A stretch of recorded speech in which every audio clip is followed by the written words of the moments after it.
Une ville, 6 candidats. Suivez les élections municipales à Hyères avec Radio Côte-Varoise et Var Matin. Du 2 au 9 mars, découvrez les femmes et les hommes à travers leurs programmes, leurs projets et leurs envies pour Hyères. Alors, qui sera votre prochain maire ? Une ville, 6 candidats sur Radio Côte-Varoise avec Mickaël Martinez et François Leval. Et nous sommes de retour sur Radio Côte-Varoise pour ces élections municipales à Hyères. Premier tour le 15 mars, deuxième tour le 2 mars. À mes côtés, en collaboration avec Var Matin, Mickaël Martinez. Bonjour Mickaël. Bonjour François. Alors Mickaël Martinez, responsable de l'agence Var Matin de Hyères et directeur adjoint à la parution Var Matin de Saint-Cyr-au-Lavandou, l'édition Grand Toulon. Grande métropole. Oui. Voilà, grande métropole. Nous accueillons un nouveau candidat à l'élection municipale de Hyères. François Cornillo. François, bonjour. Bonjour. 50 ans, vous êtes principal de collège, vous êtes ex-adjoint au maire à l'urbanisme au foncier, vous êtes élu au conseil municipal de Hyères, vous êtes en retrait de votre fonction de l'UDR, responsable de la 3e circonscription du Var. Première question, comment allez-vous ? Écoutez, ça va très bien, voilà, ça va de mieux en mieux. Les Hyérois commencent depuis quelques semaines à s'intéresser vraiment à ces élections municipales. Donc nous poursuivons notre tournée des fractions et des quartiers pour aller à leur rencontre. D'accord. On va aborder donc différents sujets qui nous intéressent, l'urbanisme, le commerce, l'attractivité en ville, le cadre de vie, également la santé, l'environnement. Et on va commencer par un sujet qui vous tient visiblement à cœur, François Cornillo, la sécurité, Mickaël. Oui, alors c'est une priorité des Français, c'est ce que montrent tous les sondages, c'est aussi une priorité à Hyères, des Hyérois, des candidats. Et vous en faites carrément une priorité absolue, et vous dites qu'on est aujourd'hui à Hyères dans quasiment un point de bascule, la situation. Tout à fait. C'est un point de bascule. Tous les Hyérois ont constaté un glissement en termes d'insécurité ces dernières années. Nous avons fait une grande consultation citoyenne en octobre et novembre, et le résultat est sans appel. Près de 75% des Hyérois considèrent qu'il y a un vrai problème d'insécurité. Donc il faut agir, et agir maintenant. Il faut un véritable choc d'autorité et de sécurité. Mettre les moyens avec le discours. Il faut davantage de présence sur le terrain. Il faut davantage de proximité et d'efficacité, je voudrais dire. Donc pouvoir remettre de l'îlotage dans les quartiers, dans le centre-ville, des brigades à VTT dans les parcs, dans les quartiers résidentiels. Voilà, donc investir de manière importante dans les effectifs de la police municipale. Ouais, vous avez des projets en termes de création de brigades, etc. Mais aussi, vous avez visiblement l'envie de vous emparer du projet de loi là, qui est actuellement en discussion, qui a été adopté au Sénat, porté par le ministre de l'Intérieur, Laurent Nunez, qui permet d'étendre les prérogatives des policiers municipaux, des polices municipales, notamment l'usage de drones. Vous en parlez aussi. Tout à fait. Oui, j'avais rencontré d'ailleurs l'ancien ministre de l'Intérieur, qui est un ami, Bruno Retailleau, pour le Beauvau des polices municipales au Congrès des maires l'année dernière à ce sujet. C'est très important. Les possibilités de cette loi offrent à la police municipale une intervention possible bien plus importante. Et en matière de drogue notamment. Sur l'expérimentation des drones pendant 5 ans, dans un premier temps. Donc effectivement, nous voulons spécialiser, renforcer la brigade de nuit. À l'heure actuelle, il n'y a qu'une patrouille. Il en faut au minimum 2 et 3 en été. Une brigade de sécurisation et d'intervention. Une brigade de lutte contre les stupéfiants avec une brigade cynophile. Pour ça, on va dans un premier temps engager 30 policiers municipaux armés supplémentaires et 30 ASVP, qu'on considère souvent comme des agents qui mettent des contraventions, mais en fait ce sont des agents de sécurisation de la voie publique, donc c'est très important. C'est de la présence sur le terrain, en fait. C'est de la présence sur le terrain. De l'îlotage. Ouais. De l'îlotage. Alors à propos de sécurité, il y a un point noir qui est le centre-ville. On a des témoignages de personnes, de femmes qui nous disent que De commerçants aussi. commerçants, il y a eu des pétitions pour l'insécurité, de femmes qui nous disent qu'elles n'osent plus sortir le soir après 20h, 22h, seules Dès la qu'il fait nuit. nuit, en fait. Voilà, dès qu'il fait nuit. Et en même temps, toujours dans le centre-ville, il y a aussi la problématique des SDF. Là aussi, pas mal de mobilisation des commerçants. Quelles sont vos solutions On est dans l'accompagnement, plutôt la prévention, la répression. Comment faire là, pour sécuriser ce point, ce Alors, centre-ville? Pour le centre-ville, comme dans tout le reste du territoire, parce que on a vu les points de deal se sont multipliés sur l'ensemble du territoire. Ils sont sortis du Val des Rougières, des Bosquets, des Morels pour aller à la gare. Ils sont sortis, ces points de deal. D'accord, ok. Voilà. Ok. Pour aller dans la vieille ville, même sur les îles. Donc il faut agir vraiment maintenant par cet îlotage, le renforcement de la présence policière. Nous avons une application qui est unique en France. Nous proposerons aux Hiérois une application de lutte contre les agressions, les menaces immédiates, qui sera ouverte aussi aux commerçants. C'est Hier Alerte, ce dispositif, qui suffira d'appuyer sur son smartphone sur l'écran de veille pour être immédiatement géolocalisé par la police municipale et qu'il y ait une intervention. Pour la question des sans domicile fixe, nous avons il faut agir des deux côtés, c'est-à-dire avec humanité et avec fermeté de l'autre côté, qu'il y ait un vrai accompagnement. On ne peut plus dire aux Hiérois, c'est pas moi, c'est l'État, c'est pas moi, c'est en chemin. Il faut que le maire s'occupe du problème de ses concitoyens et donc mettre des médiateurs de rue. Ensuite, il faudra agir au niveau de la santé mentale. Ce sont des publics fragiles. Le contrat local de sécurité mentale est au point mort hier. Il faut un grand plan sur la santé mentale, faire intervenir les équipes mobiles de psychologues. Il faut vraiment accompagner, renforcer les moyens des associations, les maraudes qui sont régulières. Il y a d'ailleurs des gens sur ma liste, comme Guillaume Azem, qui fait partie de ces maraudes. Il faut agir avec humanité et avec fermeté de l'autre côté sur tout ce qui est incivilité, dégradation. Les Hiérois sont nombreux à nous dire, à nous interpeller en nous disant qu'ils n'en peuvent plus de ces sans domicile fixe qui n'ont pas d'autre moyen que de dormir dans les cages d'escalier, qui urinent sur les devantures de leur maison, etc. Alors je précise qu'En Chemin, c'est une association hiéroise qui accueille et accompagne les sans domicile fixe. Et qui est basée uniquement à Hyères. Tout à fait. D'où l'attrait de ces sans domicile fixe sur la commune. C'est ça, en fait. Avec près de 120 sans domicile fixe répertoriés à l'année. Alors voilà pour la sécurité. On va aborder un autre sujet, l'urbanisme, auquel vous avez été confronté en tant qu'adjoint au maire sortant, Jean-Pierre Girand, puisque vous avez été adjoint au maire, l'urbanisme et le foncier. Ça fait partie du cadre de vie. Première question concernant l'urbanisme, Michael. Petit constat, petit bilan. Entre 2014 et 2024, il y a eu 3230 logements qui ont été construits à Hyères, avec au final une population qui est restée stable, qui avait un petit peu baissé, qui remonte un petit peu en 2025 selon les chiffres de l'INSEE. Ça veut dire qu'on n'a pas assez construit pour loger les Hiérois, qu'on a trop construit. Comment vous expliquez ce bilan? Parce que le sujet des constructions, c'est un sujet qui fait débat à Hyères depuis plusieurs années. Tout à fait, et qui est souvent instrumentalisé, caricaturé sur les réseaux sociaux. Mais alors, déjà une précision, j'étais adjoint à l'urbanisme réglementaire. C'est-à-dire que je n'étais pas... il en avait été question, mais Jean-Pierre Girand n'avait pas voulu me confier l'aménagement du territoire. Donc je n'ai pas participé à l'élaboration du PLU, par exemple. Le plan local d'urbanisme. Je n'ai été invité à aucune réunion. Moi, j'étais chargé de vérifier la conformité des règles d'urbanisme. Et des permis. Vérifier s'il y avait suffisamment de coefficients de pleine terre, d'arbres plantés, s'il y en avait qui étaient abattus. Voilà mon rôle. Et tout ce qui était règles de l'urbanisme. Alors, effectivement, vous avez pointé du doigt le principal problème, c'est-à-dire que 3200 logements construits sur 10 ans, il faut se poser la question, finalement, si ces logements n'avaient pas été construits. La population, elle n'aurait pas stagné. On aurait perdu, on dit que par logement, c'est 1,3 à 1,4 habitants. Donc la ville aurait perdu 4 à 5 000 habitants. Est-ce qu'une ville moderne, attractive, peut se permettre de perdre autant d'habitants?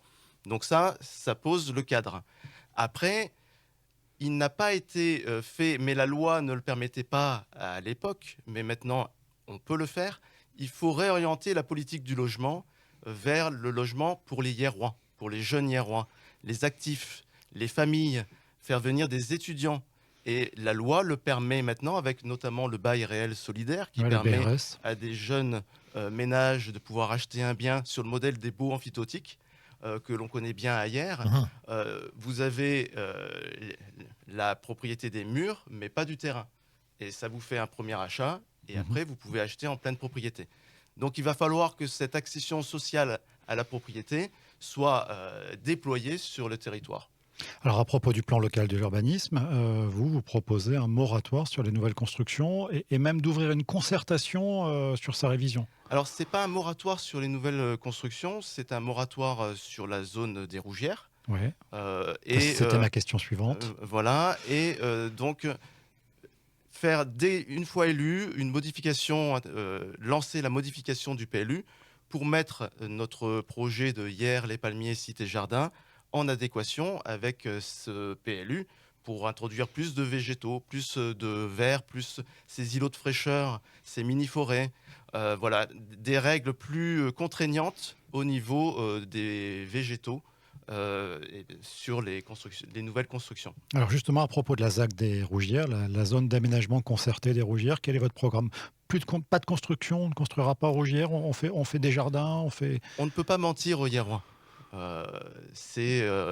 Les constructions, vous savez, le PLU, il est encadré par la loi. Et vous avez le SRADET au niveau régional, vous avez le SCOT au niveau du territoire, vous avez le programme local de l'habitat à la métropole, et le préfet, la préfecture, la DDTM, impose un nombre de logements sociaux à construire. 25%. 25%, il faut rattraper, etc. Donc, je ne vois aucun préfet laisser cette zone des Rougières, qui est la dernière zone constructible sur Hyères, sans construction. Donc nous, ce que nous voulons, c'est un moratoire, c'est-à-dire prendre le temps de la concertation, prendre le temps de définir, lancer un appel à projet international. C'est pour un quartier moderne, résilient, ouvert sur le monde, mais avec moins de construction que ce qu'il était envisagé. On va aborder un autre sujet à présent, Mickaël. Commerce et attractivité de la ville. Certains candidats disent que la ville se meurt. Est-ce que vous le dites aussi de votre côté, François Cornilot? Alors, en tant que Hiérois, on a tous constaté que la ville n'était plus aussi attractive qu'auparavant, que précédemment.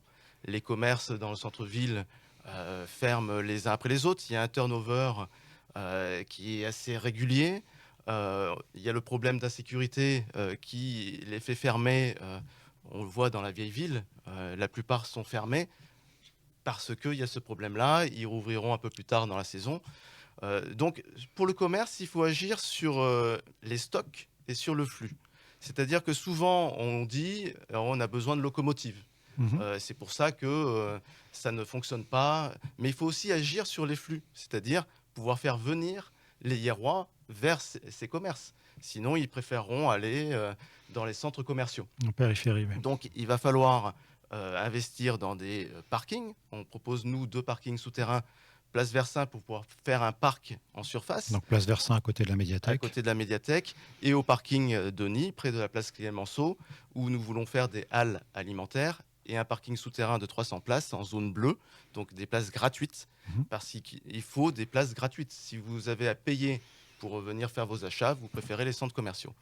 Après, en termes d'attractivité, la commune, on le voit rien qu'avec l'aéroport. 19% de perte de trafic l'année dernière. On est dans une situation qui est à la limite de la catastrophe. Si on ne fait rien, si on n'agit pas maintenant pour cet aéroport, il peut fermer dans quelques années. En tout cas, la partie civile, évidemment. Ouais. L'une de vos priorités, c'est aussi les entreprises. Vous souhaitez créer une maison de l'entreprise. Tout à fait. Une maison de l'entreprise. Voilà, je suis de droite, je suis pour la liberté d'entreprendre. C'est très difficile d'entreprendre en France. Il faut que ça soit plus facile d'entreprendre ailleurs déjà. On commence par notre territoire. Hier, Cité Jardin, c'est ce petit cocon où on se sent bien, en sécurité, où on peut investir, entreprendre.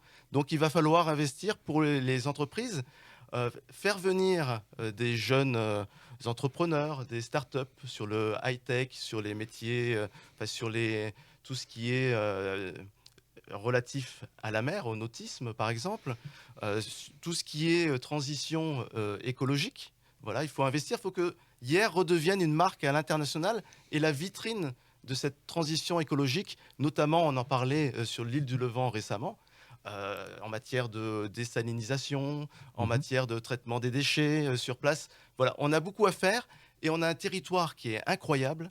Il faut le préserver et il faut le mettre en valeur et investir auprès des entreprises. On a notamment dans cette maison de l'entreprise, on fera des ateliers municipaux sur le modèle du parcours des arts, des loyers dégressifs sur 5 ans pour faire venir des jeunes entrepreneurs. Et pour faire venir les jeunes entrepreneurs, il faut aussi créer du logement pour les actifs. François Cornillo est avec nous sur Radio Côte-Varoise, avec Mickaël Martinez de Var Matin. François Cornillo, il vous reste 4 minutes de temps de parole. On va y inclure cette petite minute pour votre conclusion.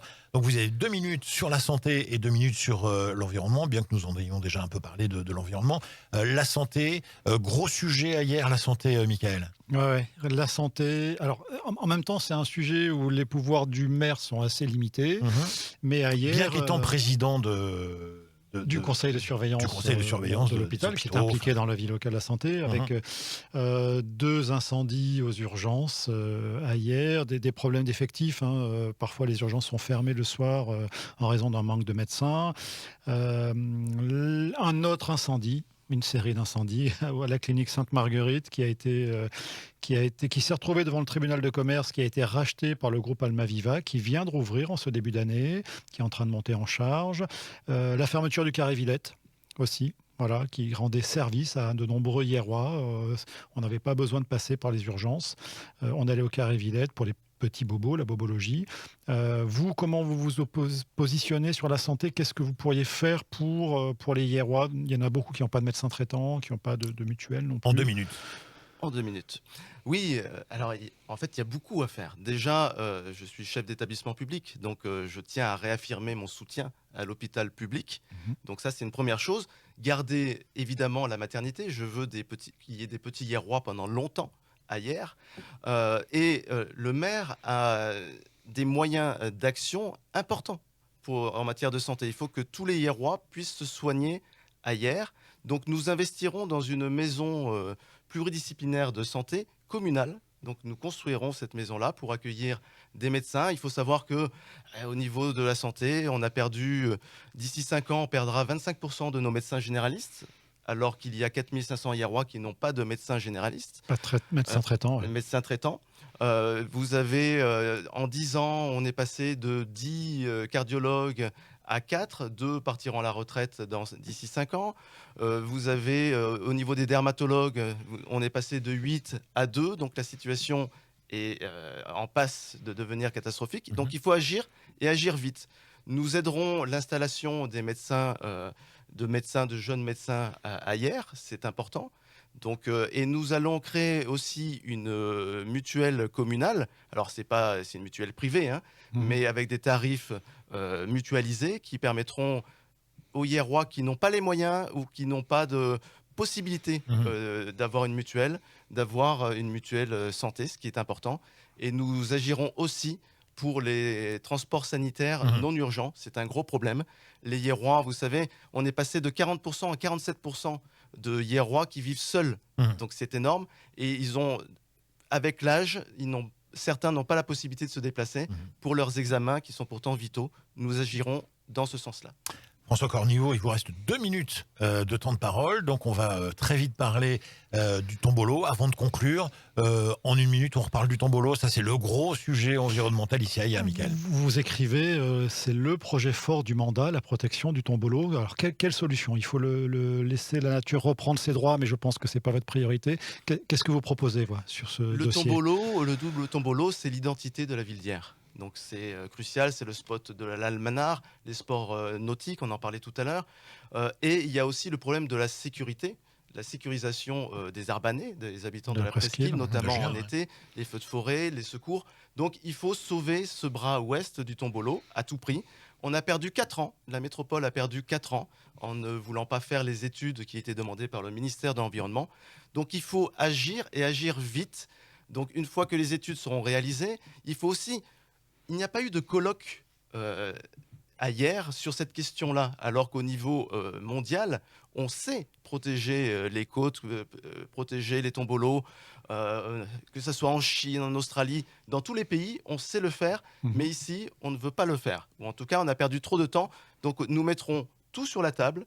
Toutes les solutions sont à envisager, digues sous-marines y compris, évidemment, puisqu'il y a la question aussi de la taille de cette digue. Voilà. Mais en tout cas, nous agirons et nous agirons vite. Très bien. François Cornillo, il vous reste 1 minute pour conclure avec cette fameuse question que nous avons posée à l'ensemble des candidats qui sont passés au micro de Radio Côte-Varoise et qui vont continuer d'y passer. Quelle va être votre première réalisation, votre première décision si, au dimanche 22 mars au soir, si vous êtes élu maire de Hyères? Alors, il y a 1 minute. 2 directions. Au niveau de la ville, nous déploierons l'application Hyères Alerte, voilà, immédiatement, et nous lancerons les procédures de recrutement pour les effectifs de police municipale. Au niveau de la métropole, nous remettrons le dossier sur la table, le dossier du Superbus, le tramway. Le président de la métropole a signé le fait qu'il s'arrêtait en 2038 à La Pauline. Il doit venir jusqu'à Hyères, sa gare, son aéroport. C'est une exigence. Et nous agirons aussi sur l'aéroport en entamant des démarches avec Air France pour faire revenir une liaison vers Roissy. Et je voudrais, pour conclure, inviter les auditeurs à bien regarder les programmes qui sont en ce moment distribués dans toutes les boîtes aux lettres pour comparer. Nous avons un programme qui est financé. Nous n'avons pas parlé tout à l'heure, mais nous imposerons une surtaxe sur les résidences secondaires pour pouvoir limiter ces résidences secondaires. Donc il est financé, les mesures sont concrètes. Et la liste est une union de la droite et du centre avec des personnalités incroyables. Merci beaucoup François Cornillo. Nous sommes à 15 minutes et 12 secondes de temps de parole. On vous accordera ce petit excès de temps. Merci Michael Martinez. On se dit à très bientôt avec un nouveau candidat ou candidate sur Radio Côte-Varoise. À bientôt. À bientôt. À bientôt. Une ville, 6 candidats avec Radio Côte-Varoise et Var Matin. Retrouvez cette interview en podcast et en vidéo dès ce 10 mars sur radiocotevaroise.fr. Radio Côte-Varoise sur 101.5 FM et en DAB+.